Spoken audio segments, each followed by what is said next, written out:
All right, here we go with another episode of Everything Combat, and joined by my co-host, Jeffrey Wilson. What's up, buddy?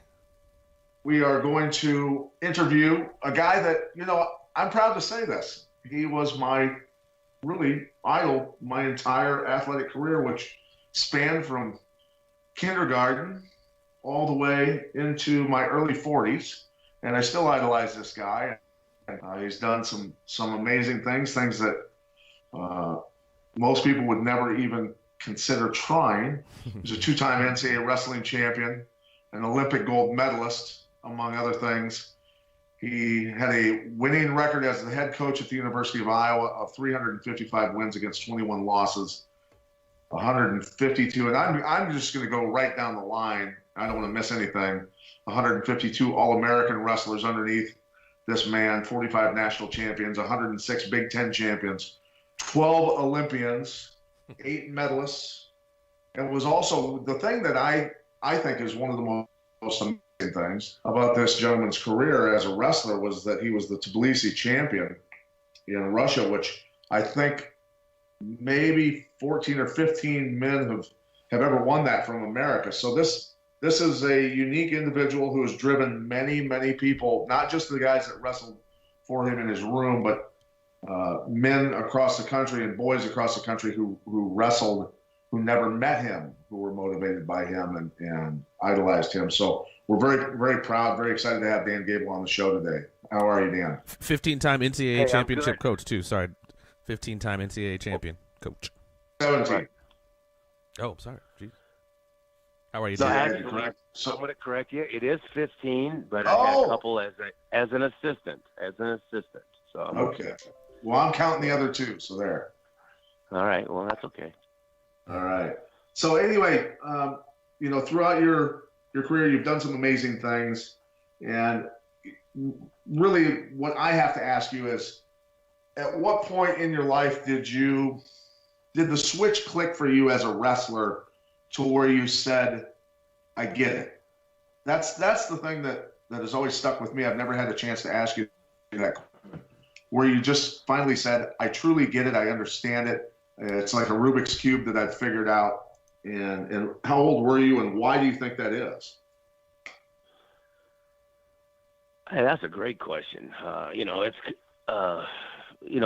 always had that competitive ability to usually get the most out of myself, and that is a very important aspect.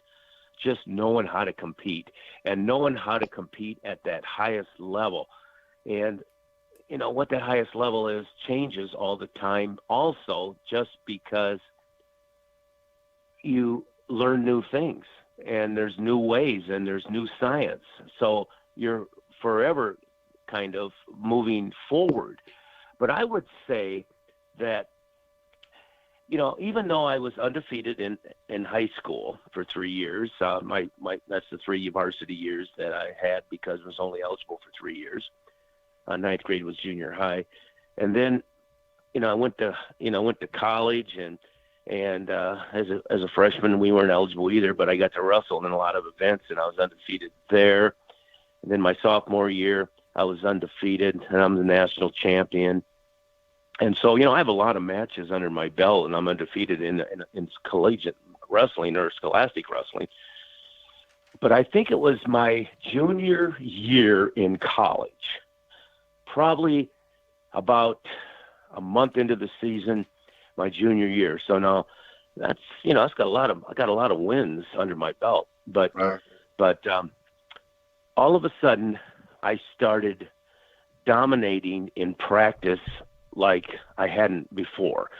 I was always winning in practice, but if I went up a weight class or two and took on somebody that was a little bit bigger than me, maybe they would beat me. Maybe it'd be a tough match. Maybe it would be, not really a decisive victory.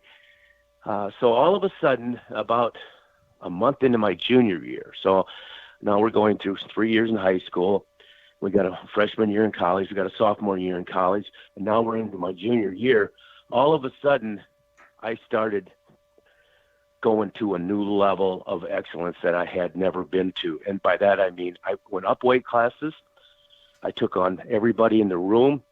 I don't believe I lost a practice in my junior year. I mean, I didn't lose any matches, but I mean, I didn't even lose a practice no matter who I wrestled against. And I started wrestling against everybody in the room. So, that's, and I'm a lightweight. I mean, I was probably 140, 150, probably wrestled 142 at that time, or 137 even. But I walked away every day the victor, and that just didn't happen before that. I was, always a smaller kid, but I couldn't even beat some of the guys that were one weight class above me. And so, all of a sudden things, started clicking. So I started getting more confidence. And I think that was probably the first time that I ever realized that things are working for me. But as long as I'm talking, I'm going to roll here. So all of a sudden, my last match in college, so all through the junior year, outstanding wrestler in the nation, most pins and all that kind of stuff, team championships. Going into my senior year, I go all the way to the finals, and the finals is against a young man named Larry Owings, and I lose that match, and I lose it in the last 20 seconds, but he had actually pulled ahead of me early, and then I pulled ahead of him, and I was in a position to win. But even if I would have won that match, which, it could have, depending, it was a call that could have went probably either way, but, it doesn't always go your way. That's just the way it is. So it didn't go my way, and I lost that match. If you don't mind, and I don't mean to interrupt you, Dan, can you speak to why that was? Because there was an element, like you said, right? You hadn't applied yourself as much as you wanted to, and he kind of pulled the Muhammad Ali and got into your head a little bit. He got in my head. He spoke a lot out verbally, and I started reading the newspaper during the tournament. But more than that, I started actually taking on a different role in my wrestling. By that I'm saying I'm starting to be an advocate for the whole sport, because the press was wanting to interview me, talk to me, that type of stuff. And I think the coaches and everybody else thought that there's no chance this guy's going to get beat. So I really had some people that were, looking out after me, but they really thought that the confidence level was so high. But anyway, you know what? It doesn't happen that way. No matter who you are, no matter how good you are, if you're not ready every time out, you're more vulnerable. And I was definitely vulnerable in that match. Things happened in that match that never happened to me before. And they may have happened, but I didn't realize it before because I was not actually going through the same routine, the one that you use for warm-up, the one you use for psych, the one you use for mental. And because of that, it taught me a lot about not only my wrestling, but it taught me a lot about my coaching career. So anyway, because of that loss, that gave me the opportunity to get a lot better again. So there's another point right there. So all of a sudden I realized how good I was. And then I got a lot better in my junior year because of being able to go up and beat other people in other weight classes, having all winning practices. And then all of a sudden after that loss, which most people thought I was pretty good by then, I had 181 straight wins, and I had pinning streaks that still hold up. But all of a sudden, I started getting better again quicker than I ever had before because of that loss. And that's what took me to the next level. That loss gave me the opportunity to get better again, to be more motivated, to understand more about what I needed to understand in my own abilities. And so I started doing strategies, and I started doing a little bit more artistic type of wrestling instead of just tough wrestling. And so now I kind of had it all. That's a huge deal. It's a huge deal, Dan, for you to not. I mean, that's a life lesson. For some people, look at a loss as like a failure, where other people look at a loss as an opportunity to grow, and that's exactly what you did. And that can't be understated. That's really huge because, like you said, you took your stuff to a whole nother level after first being devastated by the loss. It took a good family support, and I always say I don't like to use the word luck, but lucky is when you're kind of born into a group of people that really look out for you. So I had a lot of people looking out for me. But so I was able to kind of start to get off track, and somebody would get me back on track just from a a verbal or, somebody was meaningful to me. And I had a lot of good friends too, and they knew what I had put into it. So no, I was able to go to a higher level than ever before in quicker time than I've ever did. I think I actually got as much as I got between my sophomore year in high school to my senior loss, which is like 7 years later. I improved every year, but I improved in the next year after that loss as much as I improved in that 7 years. And it's because I started looking at the sport. I started looking at myself. I started looking at what I need to do, not just be a tough guy. And so that's kind of the meaning of this painting that is out there on me right now, called The Art of the Fight. Oh, yes. And it's something that I had this fight, and Russians look at us like we're good conditioned, good athletes, we're good fighters, but we don't look at our sport like an artist looks at a painting. And that means that there's a lot of fine tuning. There's a lot of really fine elements. And so I still had to keep that toughness, and I had to start becoming more of an artist in my sport to be able to go to the next level and win at a world and Olympic championship. And you can find, ladies and gentlemen, the www.mikekupka.com, Kupka, and you can find the paintings Dan's talking about, The Art of the Fight, mikekupka.com. Now, and are these paintings being bid on, or is there a set price for the copies? I mean, how do people go about that, Dan?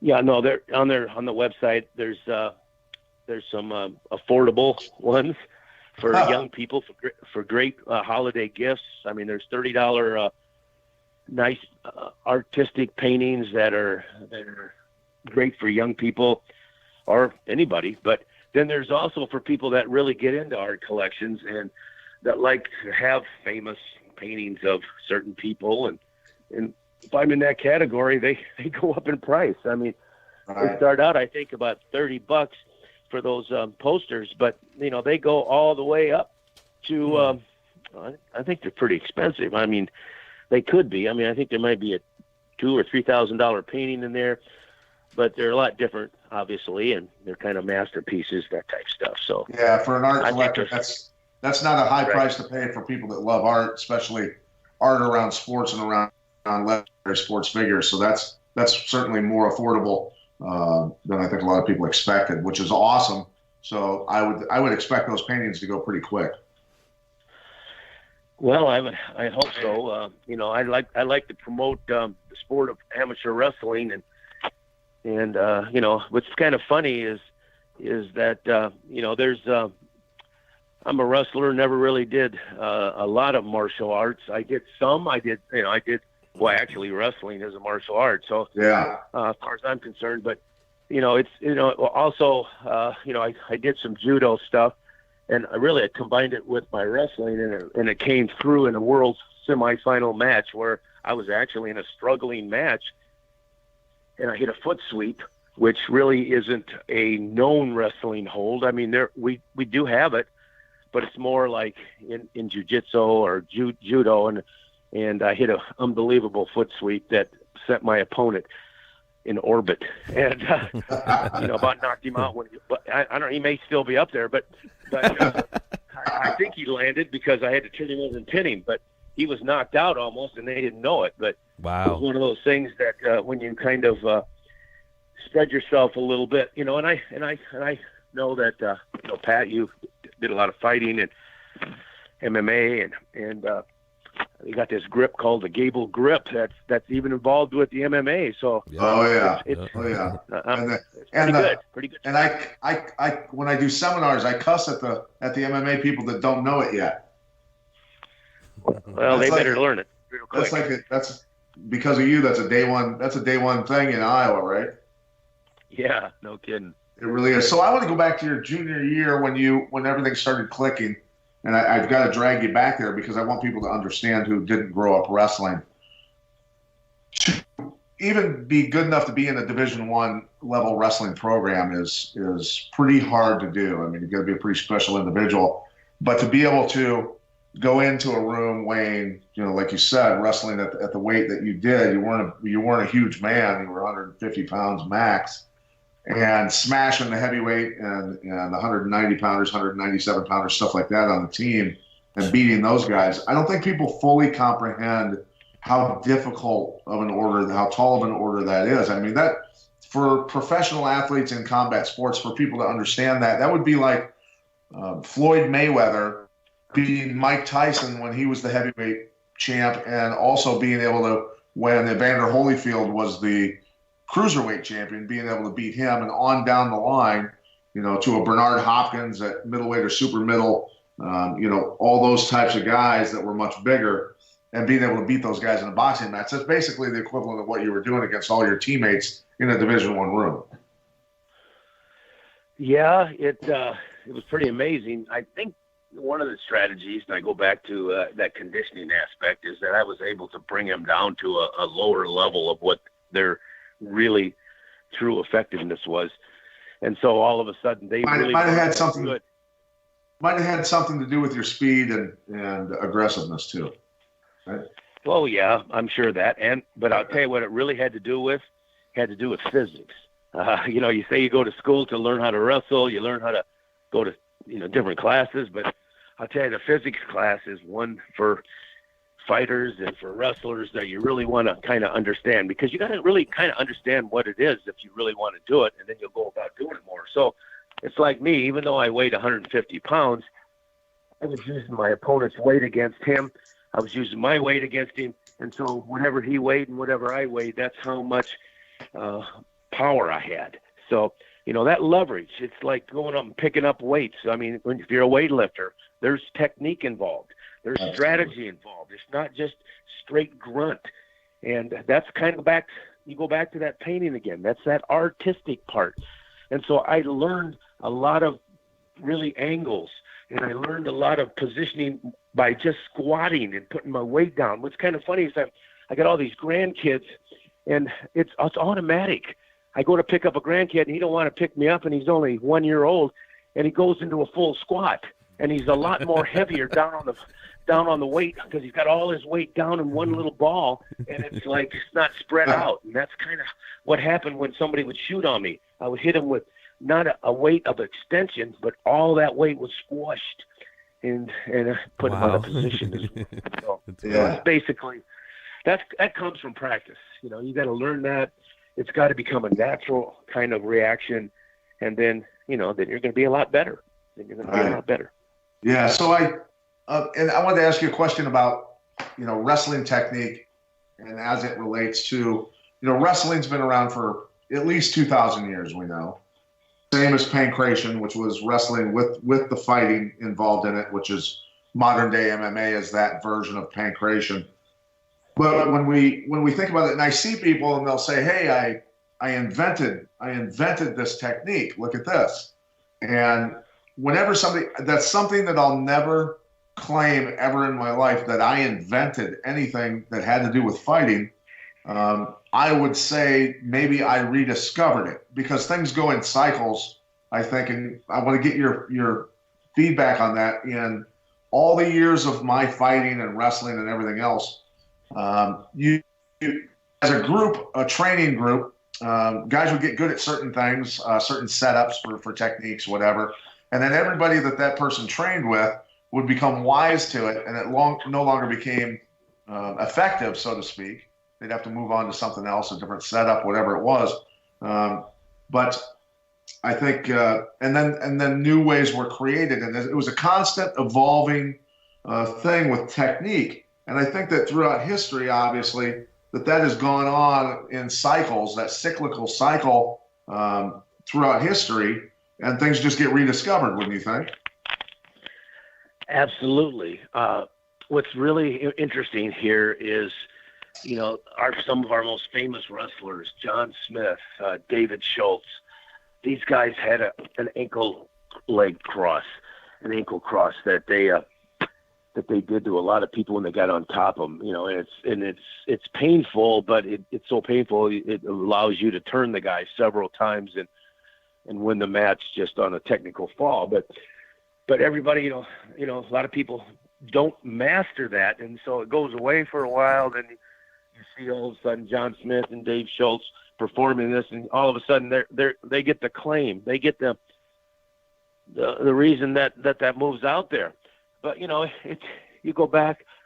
I watched the Olympics in '68 in Mexico City, and there was an Iranian that actually put that same move on Bobby Douglas, and Bobby fought it and tore his knee up, so he couldn't even perform anymore. But those moves are evolved, and it just takes the time to actually perfect it, and that's what most people don't do, take the time to perfect it. So they're around for a long time. Now there are some things that really are astonishing this year with Kyle Snyder getting pinned in the World Finals by a Russian wrestler that came out and hooked elbows and rolled him to his back, and people were saying, even Kyle, he said he hadn't seen that double hook before, and it's like, yeah, but then I looked and I see where the Russian's from. He's from Dagestan down there, and all of a sudden I look and I look at the wrestler that I wrestled in the Olympic finals and he was from Makhachkala, and he's from that same area down there. And I remember one of the things that he used to do to a lot of people was he would hook elbows and he would hook arms. And this is back in '72 when we're in the Olympic finals. So, things evolved from a long time ago. And I'm sure that Ruslan Ajruliev didn't invent it. He probably got it from somebody else. And then now all of a sudden it kind of went away because it's a hard move to learn. And now it's going to come back again. I mean, in Iowa, we got a kid named Spencer Lee, and he won the Nationals last year as a freshman, and he's showing a new skill on top. And it's not really a new skill. It just hadn't been around for a while. But now a lot of people are trying to do it. Now they can't do it as well as he can because he's been perfecting it for a long time.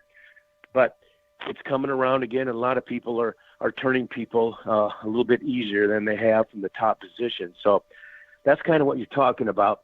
And you're right. Wrestling's been around for a long time, and some of these same holds were back then, but sometimes they just kind of change the rules. And because they change the rules, you adapt to the rules, and you might not use the same skills. You may have to find some other skills to adapt to the rules to make the sport that much easier. Right. Interesting how such an old sport can evolve like that. That is so very fascinating. Yeah, and I just think the human body hasn't changed in 2,000 years.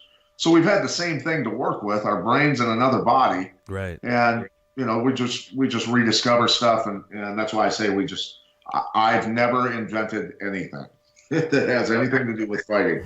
I've never invented a single thing. So I'd love to move on to how you used to cut weight. And your old quote that I remember when I was younger was, you can eat anything you want. I'm just paraphrasing. You can eat anything you want as long as you're willing to work it off. And I kind of followed that. I really did.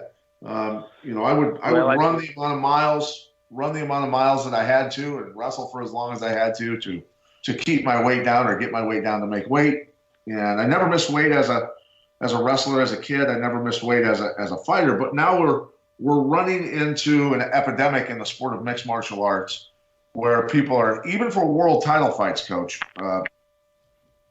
and gals are missing weight, and it's almost like it's an epidemic in society. Like there's no personal responsibility, and it's pretty troubling to me.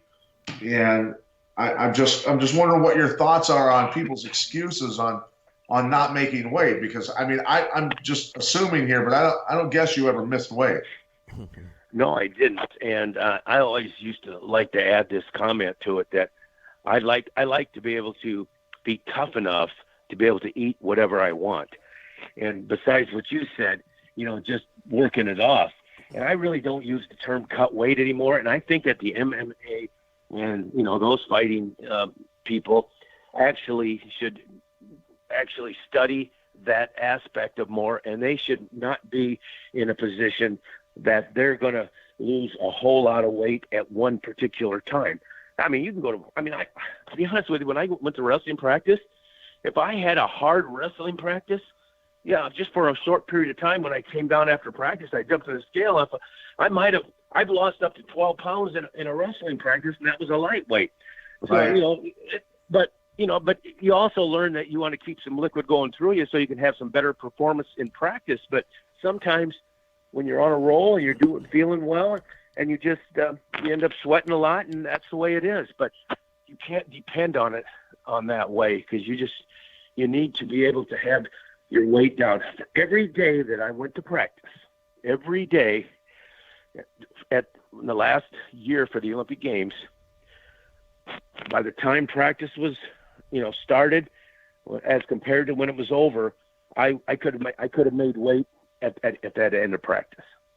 Right. It's just, so it's one of these things that a lot of people don't take the discipline, and you kind of go back to the old school. Well, you don't go back to old school, because it's new school. That's what you want, because you want to keep learning and evolving, and you want to actually manage your weight if you're going to be somebody that loses weight, and you don't want to do it to the point where it hurts your performance, or you may mess up and miss the weight, and then what's that do? You're not going to be able to compete. It's just that simple.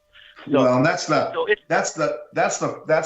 quagmire that we found ourselves in mixed martial arts, because as we remember as wrestlers, if you didn't make weight, you didn't get to wrestle. Well, now in mixed martial arts, people are not making weight and they still get to fight. They just lose 20% of their purse. So they're still getting paid, still competing.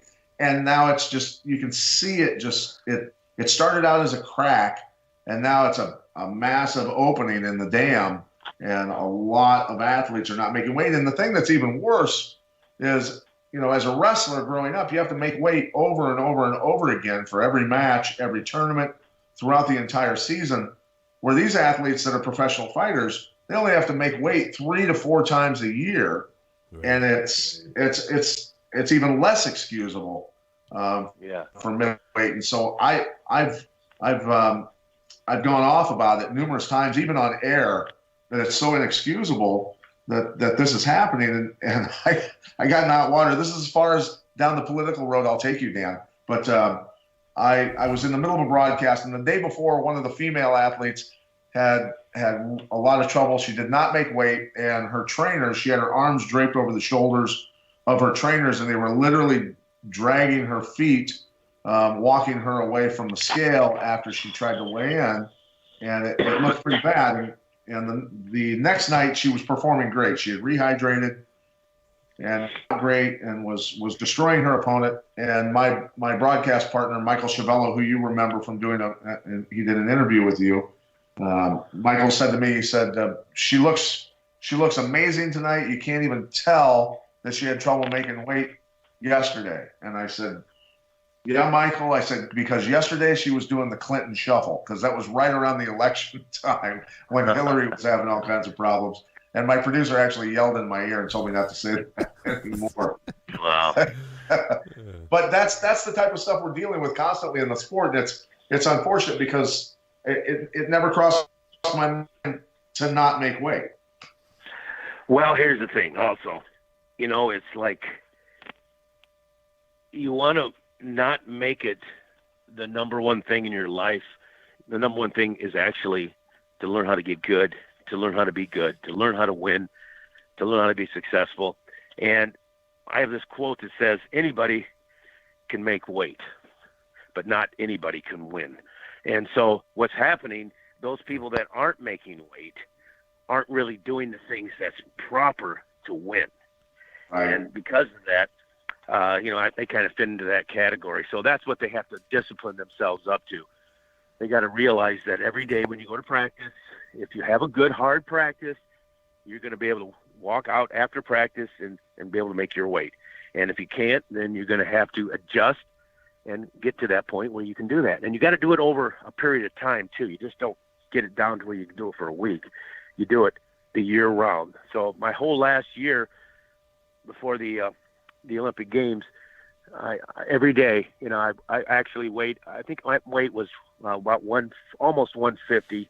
That was what I could weigh, and I weighed in at 157 every day. And every day I'd weigh out on or over a pound or under a pound. So, it's just a matter of what you need to focus on.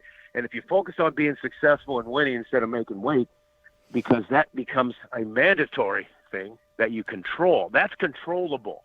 How good you are is somewhat controllable, but you might go against some genetic guy that's got more genetics than you, and you just sometimes can't control that. I mean, that was determined maybe when you were born, and probably was. So, yeah. Well, and some of your stuff you really can't control. Go ahead. Some of your teammates, Coach, you say you walk off the mat. Some of your teammates said you go so hard they would literally have to carry you off the mat. I mean, and speaking to that, you ran the engine in the red, for so long at such a high level. What were your and even after wrestling, what were currently, what are your tips, especially back then, as far as staying healthy? That's such a crazy, rigorous sport on the body. Managing your life. I mean, being smart, recovering. Even if I had to do it over again, I would go back and I could be better than I was because I have a lot more knowledge now. But, it's one of these things that, if you're really sore and you're beat up, you go into that practice and you got to know what you have to do to get out of that soreness, and because that could evolve into an injury, could evolve into bad attitude and all those things. So for me, if I really was sore and I really needed a tough workout, most of my practice was warming up until I felt like I was not sore anymore and I could go. And so, it's one of these things, and that kind of helps. But usually you're smarter than that. You kind of know when you have to compete, and that's when you have to perform. And so you don't want to go into performance by being all that weight over or all that muscle sore. So that's the smart way of training. And you definitely put the time in. A little bit to you. You definitely put the time in. I heard you remark in an interview something about Michael Jordan says about being great, you have to at least put in 10,000 hours. And you had said something like, I'd put in 10,000 hours by beginning of high school or whatever it was you said. What do you speak to that 10,000 hours comment, if you don't mind? Well, that 10,000 hours is a pretty interesting statement. And so I figured it out, and I think I had it done by the end of my freshman year in college. And I really hadn't started college wrestling until my sophomore year because freshmen weren't eligible. So at that level, I had 3 years of college, and then I had another 2.5 years of international. So I had 10,000 hours in between my junior high school, and my first maybe year of college. So that is called dedication, folks. One question before we let you slide, I don't want to keep you too long. Everybody in the world of professional wrestling, and I know you weren't a professional wrestler, but obviously a fantastic amateur wrestler. Everybody has an Iron Sheik story. His real name is Khosrow Vaziri. And speaking of Iranian wrestlers, the Iron Sheik, a.k.a. Khosrow Vaziri. Do you have any good stories about Sheiky, baby? Yes, I'll tell you I do. He's one of my guys that really helped make me famous. He probably helped me win the Olympic Games because when I trained at the University of Minnesota before the Olympic Games for 6 weeks or 8 weeks, he was there. He lived there. He was up in that area doing his professional wrestling, and he came over to work out with some of the bigger guys. But again, I wrestled the bigger guys a lot, so me and him went at it a couple times, and by the time he left that practice or those practices, he basically sent the word out to the world because he, is from Iran. Iran is a great wrestling country. In fact, the Iranians had the number one guy credential in my weight class there, but he was getting up to the age and to where he was starting to maybe slow down a little bit. And I had won the worlds for the first time the year before, and that was the first time he hadn't won in 5 years, and he was back for the Olympic Games. But I don't know what he did for me, but I think he did enough verbal for me back in Iran that after the first round, the Iranian actually pulled out of the tournament. He was hurt a little bit, but he was getting up there, and he just didn't want to take on this Gable guy, I guess. So I have to give him a lot of credit for that because, cool. word travels fast. Yeah, I'm a big fan of the Iron Sheik. Well, and that's what you struck fear, man. I mean, you would make people vacate their current weight class to jump to other weight classes. Nobody wanted to mess with Dan Gable. Well, here's the thing. It was like when the match was over, you lost the match, but you couldn't hardly walk off the match because I kind of beat you up a little bit too much. And it was legal wrestling too. There's still ways to make people squeal fall off the mat. Yeah, and that's what I was saying. I wrestled from 7th, 8th, and 9th grade, and I thought, I was just straight technique wrestling, and it was only until like later 9th grade that people were like, no, man, you can really jam them cross faces in there or pressure points and this and that, and I'm like, isn't that dirty or whatever? Like, no, man, sometimes you got to do what you got to do to win the match. Well, you got the referee there, and he knows when to stop it, and if he don't stop it, then you can just keep doing it. Right. Hated the crossface. My God, the crossfaces. Jeez. Well, that means you were on the bottom mostly.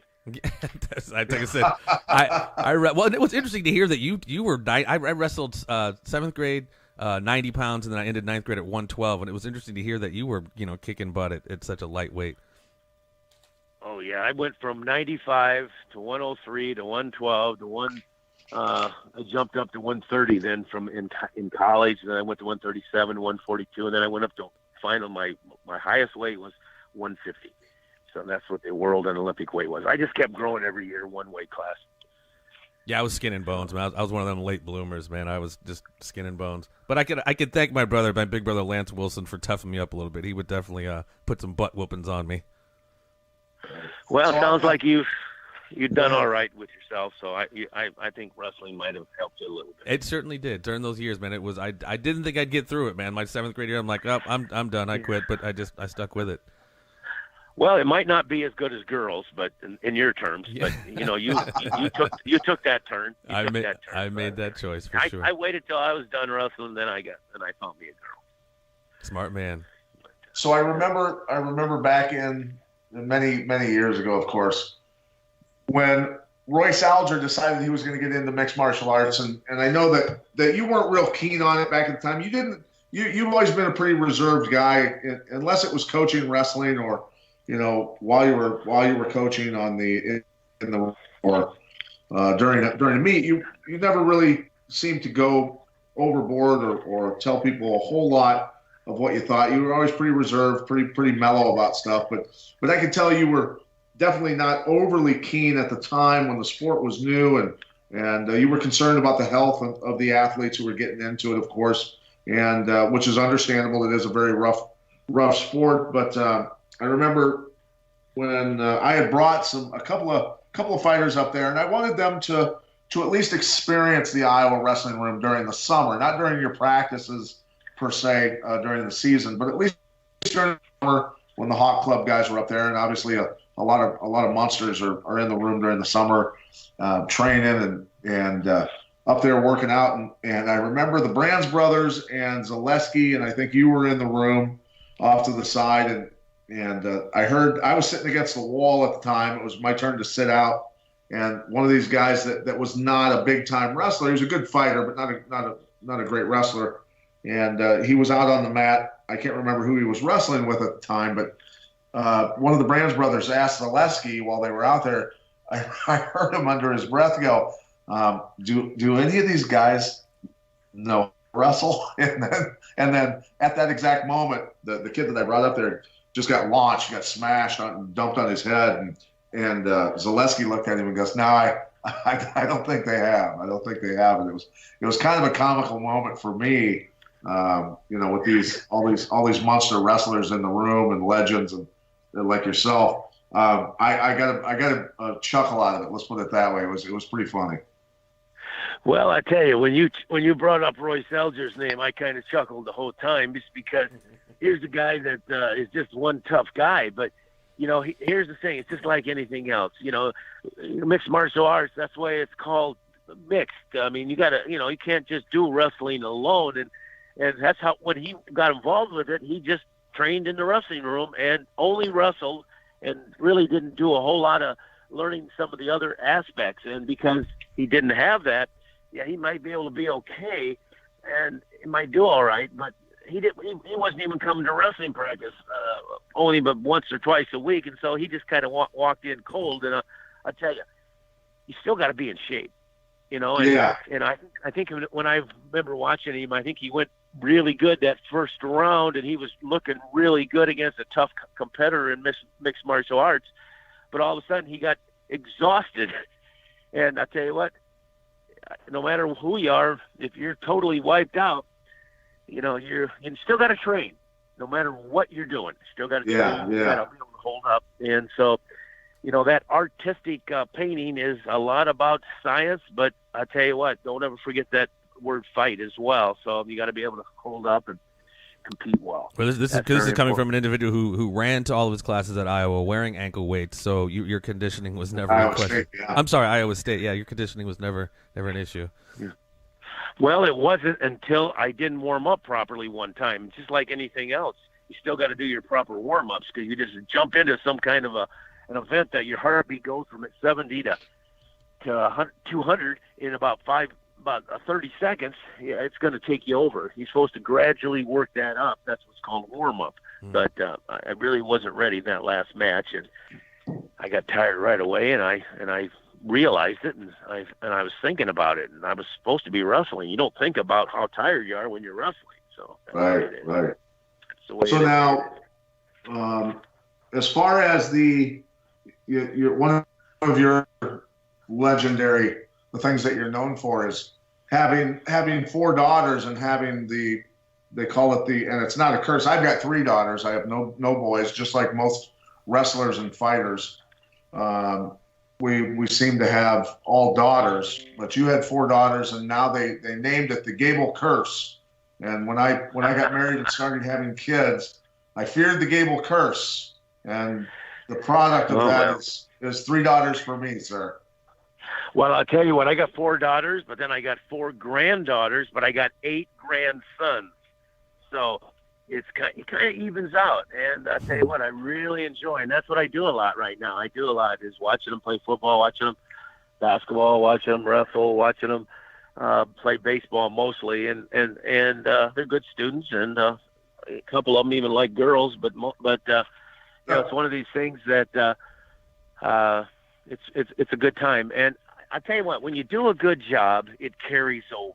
So you got 3 daughters, and if you did a good job with them, it's going to carry over for you. Agreed. So for me, it's still carrying over. I don't really have too many disappointments out there at all, and I don't plan on having any. So I'm working on it all the time. Yeah, I get on it all the time. Yeah. My kids are wonderful, great students, great swimmers. So I'm very pleased about that. What do you do nowadays to keep yourself in shape? I mean, I'm of course not a professional athlete anymore. I used to be able to do a lot of things that you know, I certainly don't want to get punched in the head anymore and do a bunch of the crazy stuff. But I like to run. I like to work out. My longest run, gosh, a couple of years ago was 75 miles. So I'm trying to ratchet back up and get to where I can do the ultra marathon 100 miler. But I know that you stay busy on the Aerodyne and jump in the sauna a lot and stuff like that still. Yeah, absolutely. I kind of read the situation. If I'm sore, I'll go about certain things. You know, I'm a little bit under the weather right now. I just coming through a little bit of a cold, and so you don't want to go out there and spit and tear your body down. But I'm still going to ride the Aerodyne, and I'm still going to ride it pretty hard, but not going to ride it long. And I think you'll probably get to the point where you start realizing that longevity might not be the thing that you want after a certain point in time when things start getting a little sore, because you can wear those joints out. And so you kind of all of a sudden do a lot of warm-up things, and then you go like hell and you feel great, and then you go recover again, whether it be a hot tub or a cold plunge or a sauna or a steam. I do those things every day. I don't do them anymore longevity-wise. It's more like just to what I need to feel good. That's what keeps you going. But, it's a never-ending process. You hope that you'll never get to the point where you can't do some of these things. But I actually swim a lot, too. When I'm really sore, I just hot tub and swim. And so that's why I go to Florida a little bit, outdoors a little bit in the winter a little bit. But I can't miss too much wrestling either. So of course nowadays you can see it everywhere. Big Ten Network, Oh yeah. And Have you pretty close. Have you kicked the Mountain Dew, Coach? In my show research and show prep, I see Mountain Dew was one of your. I still got some. I told you earlier that if you get tough enough, you can eat about anything. Well, you got to be smart, and so instead of having a 6-pack of Dew, I might only have a couple Dews a day or something like that. Or maybe if I was traveling, I might not have any. But I'd start craving it. I'm a little bit addicted to it. But not bad. So I like, I have a couple. I got a beer out now that's called Gable beer. It's called Munich Helles, and so I only, I got a limit on that as well. Only two 32 ounces was your rule. Two, yeah, and 2 16 ounces. If I had 232, I'd go to another case. But, so it's a good beer. So I got this painting out, and then next year there's going to be a movie called The Last Champion that's going to come out. It's not on me, but it's kind of a good Hallmark type of movie, but it's about the sport of wrestling. That's the sport that's involved in the movie, and it's not about the sport of wrestling, but it's about a nice little town that's going to be has a nice story to it. So did you serve? I get involved. Were you a consultant on that movie? I've actually got a little part in it, and I'm also I'll be a guy that goes out and kind of leads the direction of it. They'll use me ahead of the movie as it goes to places. But that's great. But I do stuff like that. But I'm always thinking about the sport of wrestling, thinking about my family, and those types of things. So I'm not going. I'm not. My life. My health. My health is really important to me. And I work on it just like I worked on my health when I wanted to be a good, healthy wrestler, so there's no difference. But I have tamed down a little bit.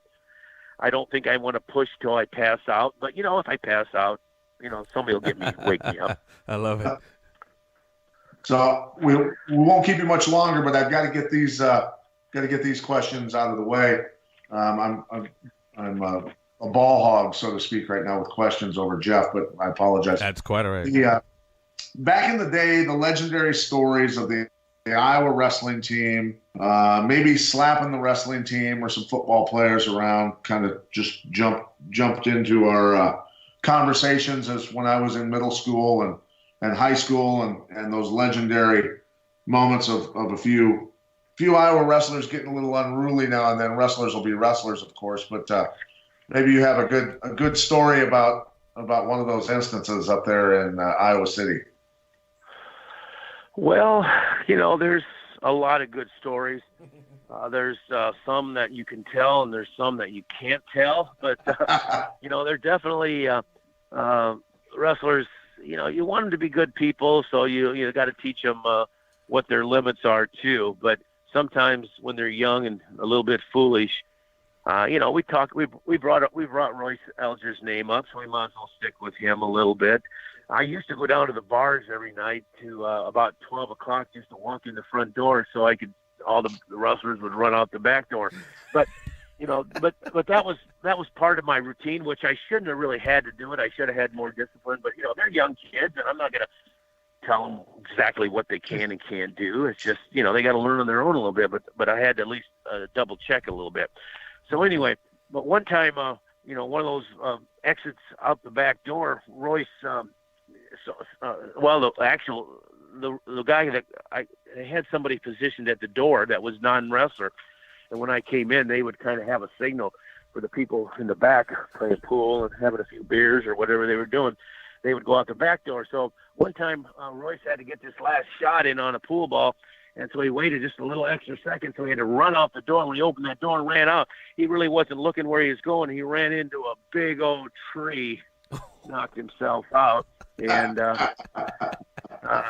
one of those things. But the story is that actually a policeman was out back there, and they kind of checking with him, and he says to him, you okay? And Roy says, yeah, and he goes, and he says, sir, I'm going to have to check your, see how many beers you had or whatever.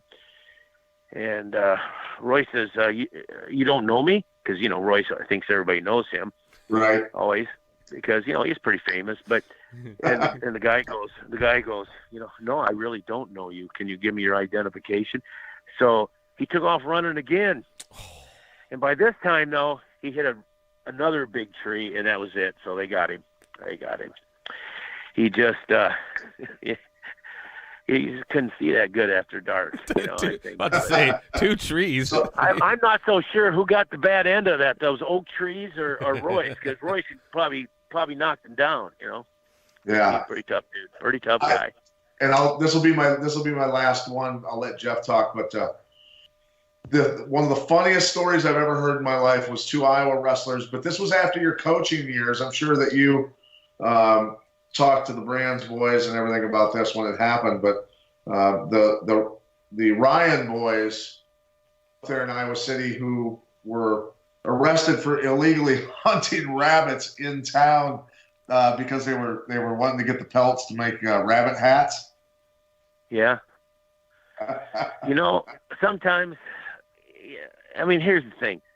You can actually hunt rabbits legally. You don't have to go in town and start shooting them. So it's a little bit not smart on there. In fact, they're right in the city limits, and I think one of the neighbors it was in their garden, and I think the neighbor probably wouldn't have said anything, but they didn't want that guy. You didn't want to see him tearing up their garden. I mean, so he went in there and they called the cops, and they get a little trouble in it. I don't think they did too much hard time, but. Well, you can take the boy off the farm, but can't take the farm out of the boy, right? Well, they don't. They just. I mean, listen. I've had kids come from in Montana. I had kids come from, and they're famous kids. They're named Zaddix, and I had them come from South Dakota, named McElravy. These are famous wrestlers that are some of the Iowa's all-time great, but they never could learn. Iowa had speed limits, and South Dakota didn't. North Dakota didn't. Montana didn't, and you could go as fast as you want in those days. So, they would always get in trouble with the police because of speeding, and they just couldn't learn because the first 17 years of their life, they were never under any speed limits. So sometimes you got to realize where you're at, and you got to learn quick. Otherwise, you're going to be in trouble. Right. Well, we won't bug you much more, Coach. We want to get that website again with your artwork that's been done, and also talk a little bit more, the upcoming Iowa meets. Maybe people can get to and watch on Big Ten Network also.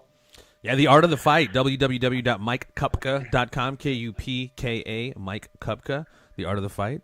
Some awesome art of Mr. Dan Gable. Yeah, that's my whole life there, and there's a lot of stories to be told in that, and you won't be able to figure it out, but I can. And you'll hear me talking about it for the rest of my life. So, and hopefully it'll get carried on. Yeah, and I'd say that we have some good wrestling. It's a lot of interesting situations this year with the Iowa wrestling team, because right now Penn State's kind of up there alone, looking like they're kind of going to sail through. But it's too early yet to see what's going to happen. And the Hawkeyes have a lot of new people in there, and they haven't even put some of their starters in yet. They're already ranked like 3rd in the country, but that's not where the Brands like to be ranked. In fact, they don't care where they're ranked. They just want to end up winning the national championship, and that's kind of where they're heading for. So I would say they're going to have to, piece it together a little bit all year long. It's going to be a process that if they're going to win, it's going to take the full year to win, because Penn State is pretty much loaded. Ohio State's got a good team. Oklahoma State's got a good team. Michigan's got a good team. So we don't have many of those dual meets this year either. I think we wrestle Oklahoma State. Otherwise, we're not going to see these guys until maybe tournaments or the Big Ten championship. So we got a good season to look up to. We just don't have a lot of great duels where we're going to go back and forth. We should be able to dominate most of the duels, but got to prove it first. Got to prove it. Right. Okay. Well, good hearing from you, sir. Thank you very much for your time, for even jumping on with us, and it was a pleasure talking to you. Really an honor. Absolutely. No, hey, thanks. I had a great time. Thanks a lot. Take care. All right. Dan Gable, ladies and gentlemen.